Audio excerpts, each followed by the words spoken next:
Am I overreacting for not wanting Mill to be in my baby's life? I and my husband have been together for 4 years, married for 1, and we are currently expecting. We've had losses in the past which makes this pregnancy that much more precious to us. A little background, we met at a convention when we were younger but lived in different states, so we would only see each other for a week out of the year.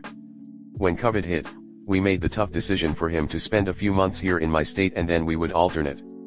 Pam has been abusive to his father and verbally abusive to his little sister. As soon as DH touched down, she started blowing up his phone, saying he shouldn't have left, he doesn't know me, etc. I thought it was because she just didn't know me well enough yet, but I was wrong. When we told Pam we were pregnant with our first angel baby, she was upset because she didn't think he should have a baby just yet and that he would regret it being with me. Sadly, we lost that baby, and when he told her, she laughed and said, "Thank God." He attempted to confront her, but she told him if he would have worn a condom, he wouldn't be sad now. WTF. Fast forward a year, Corey proposes to me, we are excited and of course, he wants to invite his mother. Her response? She will come if she's not dead. We ultimately ended up getting married without her being there, and the day was amazing without her. Over the years, I've tried talking to her, we work the same job, in the same field and have a lot in common, but she just refuses to talk, like or spend time with me because she doesn't know me. She has added his exes on social media, talk to them, talk to him about them. Pam will ask Corey why he won't reach out to his exes because they were right for him and I'm not. The last straw was when she called me and yelled at me for over an hour, talking about me, talking about my parents and how I was raised, and saying that I am basically taking advantage of DH and derailing his life. Luckily, I recorded the entire call and played it for my husband when he returned from work. It took several conversations and marriage counseling for us to come up with the solution that we will go no contact, and we did, for a month. We had a month full of bliss before Corey broke down and told me that he misses her, and that Pam misses him, and he wants to start up communication again. I told Corey that if he thinks that Pam has changed and she's willing to change her behavior, then we can talk about starting contact again. This was a few days after we found out that I was 10 weeks pregnant, so my emotions were at an all-time high. He calls her, apologizes for going no contact with her, and for an hour and a half, they talk and catch up. Not once did he bring up her behavior, her treatment of me, nothing. After Corey got off the phone with her, I asked him whether or not he believes that she has changed and can be trusted based off what she said, and that's when he realized that throughout their entire conversation, he didn't talk about the no contact nor about me. I just told me that the next time he talks to her, mention it so we know where we stand, but I made it strictly clear that my mind hadn't changed, she would never be around our child, which Corey was okay with. When we were pregnant before, I asked Corey if he wanted to let his parents know prior to us posting about it on social media, and he got annoyed and called his mother saying, "She wants me to let you know that we're having a baby." He did it at my brother's graduation and it just left a sour taste in my mouth for the rest of the night. Corey told Pam that we were pregnant again and that so far everything was fine.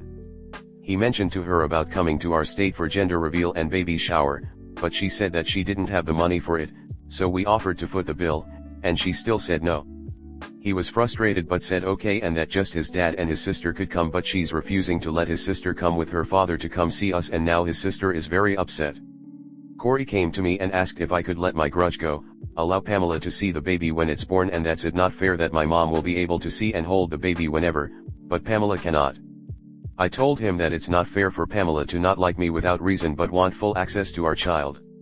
I told him that my answer was still no and that I wouldn't be changing my mind no matter what. It started another argument and now we aren't talking, but he's been talking to his mom more than before. I don't believe I'm ta, but I had to ask. AITA. Comment. Girl, you have a Corey problem and a Mill problem. That sucks. But he's not a good partner who will have your back. My sister said some super awful things to my wife before we got married. Guess what? Once my wife finally told me about it, I burned all bridges that remained with my sister. We are strictly no contact. If my mother dared say even one mean thing to or about my wife, that would be it, no contact. When it comes to the way my mom talks to me, my wife and I have a safe word. If my mom is getting out of line, oh say the word and my wife will kick her out. These are the actions of a real partner. You deserve someone who will put you and your valid feelings first. I think you need to really consider if this marriage is worth saving. No, you're not. Sounds like a yucky situation. BC, your hubby is regressing. Some men regress when a baby comes along. I'd suggest counseling now. BC, if not, this will become a contentious issue which will result in a miserable marriage or divorce. I'd also try connecting with hubby through dates or sports events. You want him to see you guys as an us. You stand your ground. BC, that woman is blatantly abusive and toxic. I'm so sorry you have to go through this, especially in such a fragile time. Many hugs to you, mama. Play that phone call back for him and ask how that's a grudge. Ask him why he thinks that his mother should have access to the baby she didn't want him to have with her. Ask him why he feels it's a grudge when she laughed and thanked God when you miscarried. Why are you the one that's wrong in his eyes when you've actually tried to reach out and facilitate a relationship? Why does he want his mother to have a relationship with a baby whose mother she clearly does not like? Stop approaching the conversation as though you're talking about his mom. Why should I let someone who treats me badly around my child? Why should I let someone who openly doesn't want us to have kids together around a child they don't want to exist? Don't let him go, oh, but she's the granny or she's my mom. He can go visit her on his lonesome, but he will do so alone. That's all there is to it. I'm sorry, He's a man-child. No grown adult should be missing their mommy terribly after a month. How did he even know she missed him if he was NC? None of this is normal. Look, my Mill is no saint, but she knows there are consequences from her son when she goes after me. Last time she did it, we packed up and left immediately with all the kids and drove the 300 miles home. I didn't ask him to do it, I didn't even suggest we leave. He's a grown-ass man and he knows right from wrong. That said, it was a pretty shitty comment which was nowhere on the level of what you're dealing with. You can't win this with them, you can only choose what you are willing to live with. I'd let him do a visit, after the first trimester, with the caveat that you're only giving her one chance to treat you with respect, and if she doesn't, you're going to need to decide what will be best for you and the baby going forward. Then when she is an awful, you have to follow through. Go stay somewhere safe or have him go home to his mommy. Definitely get into therapy ASAP. Next story 2. How do I help So feel better about setting boundaries? We are LC with Jane Mill. She's always been disrespectful and rude to me, and things escalated recently because 1. We moved next door to my parents, and 2. My So went NC with his brother. Long story short, Bil and So got into an argument. Bil said he wanted nothing to do with So and some extremely hurtful things, so held him to it. Mill cannot grasp this turn of events and is constantly texting So things like, I cry myself to sleep every night because of this rift in my family, just forgive each other already, I can't believe you've replaced us with her family like she's always wanted, etc. So has a great relationship with his other siblings and we see them. They all have strained relationships with Bil, but he's the oldest/favorite child, so nothing is never his fault. I've already blocked Jane Mill on social platforms because she would leave hysterical voicemails to So every time I was tagged in or shared a photo of my kids with my friends and family. We've recently drawn the boundary that we won't respond to any negativity about the family situation or our home's location, and we won't spend time with her if these things are discussed, which means we haven't seen her in a few months. This has honestly been great for me. I no longer have to worry about her sneaking treats to my infants or telling my kids it's okay to play in the alligator-infested pond on our property, but my So is really struggling with guilt and anxiety. He brings it up daily and constantly wonders aloud if he's doing the right thing. I keep telling him that she's making the choices that are separating her from us, but he still feels guilty about it. How do I help him understand that boundaries are healthy for their relationship? Comment. Remind your So that it's her choice to be NC, not yours. When or if she can be respectful to him, hold his Bil accountable, and stop endangering her own grandkids, then she can come back. Neither you nor him have any control over her actions, and it's her choice to continue acting in a way that makes it impossible to be around her. Would he read a book about dealing with the guilt and other feelings? There are some really good ones out there. Running on Empty is one, and I think there is a list on the sidebar. I would go with the respect angle. He made a conscious choice to no longer have a relationship with his brother. It was for a real reason, and he made a boundary, one that is respected by his other siblings. His mother is making a conscious decision to not respect that her son is an adult who can choose who he wishes to associate with. You can also use the safety of your children. His mother has made decisions to go against your parenting in ways that could cause her grandchildren great harm. Who the hell thinks it's okay to allow children near a pond that has crocs in it? Next story 3. I feel like my Mill just visits to use our printer. My husband and I, both 23, literally just came back from our honeymoon trip to the Caribbean and we were really looking forward to coming home and resting after our flights.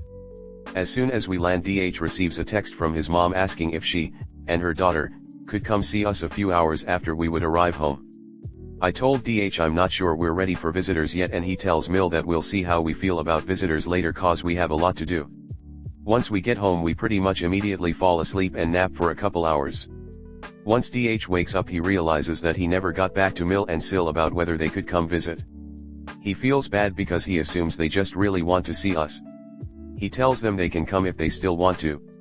They arrive and bring some pizza, which was nice.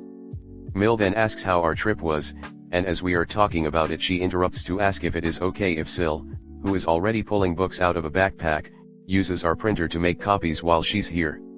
We say sure, that's fine, and help them get set up, and they spend about an hour using our printer while half listening to us talk about the honeymoon, and half interrupting us to talk to each other about the homework assignment that Sil is copying on our printer.